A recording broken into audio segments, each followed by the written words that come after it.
On the flip side of that, as a musical director, I know sometimes you're put in situation. I mean, you're the leader, right? And you have to make tough calls. So one of the things I think that one of the skill sets that's hard to develop or isn't developed as much in the academia is these extra like people skills. Beyond the notes, beyond the music.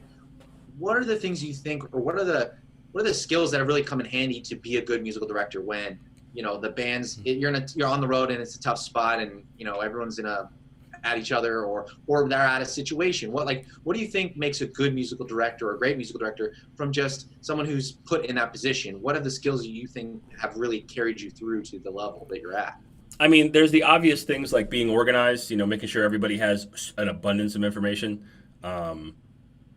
which is huge. Obviously get them the sheet music, get them the recordings, get them different types of recordings, send all the any extra information over in form with plenty of time. But all the things. I think the biggest skill is picking the right people. I think that's the biggest skill. There's drummers that I love that I wouldn't pick to play with Sarah because I know what Sarah wants. You know what I mean? Like I know that the kind of drummer and playing with a tap dance player is not going to be. There's a certain type of consideration that if you were raised up educationally from a certain cultural, or a certain background, that you might not do that. Whereas if you came from a different type of one, that's usually a little bit more, same thing when I music directed for pop artists. Like that they write their stuff on a guitar and a voice, so they don't hear a lot of drums. The only thing they're really hearing in their head is a backbeat. So if you get someone who's too noisy, who came up with too much busyness, I think that's 90% is picking the right people.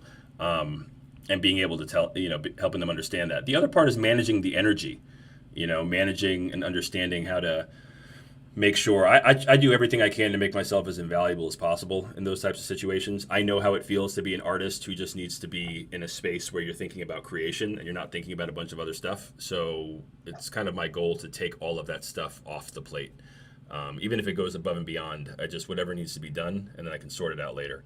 It could be like, hey man, that run was rough. I think you're going to need to add a second person or get something else or deal with this and figure it out. But once I'm in that situation, if I didn't already make that call, all that falls on me. The goal is to help the artist just be able to be the artist and be able to know that whatever's going on behind them, if something's not there or if, we got off, that I'm going to be able to put it back together.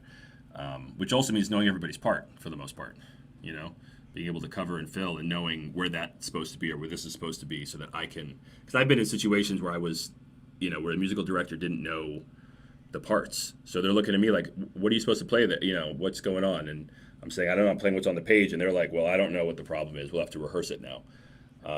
As opposed to just saying like, hey, I know that's what your part says, but you need to go ahead and cut 2 measures and jump over to here and repeat back to there and just being knowledgeable. So it's putting in the legwork, really. Even if it's a small gig. Even if it's not a big thing. Bill is my musical director, and it doesn't matter if we're playing the same local point or we're on tour or we're up at Blues Alley or whatever. He's putting in the same level of energy into making sure that the job is done as he would either way.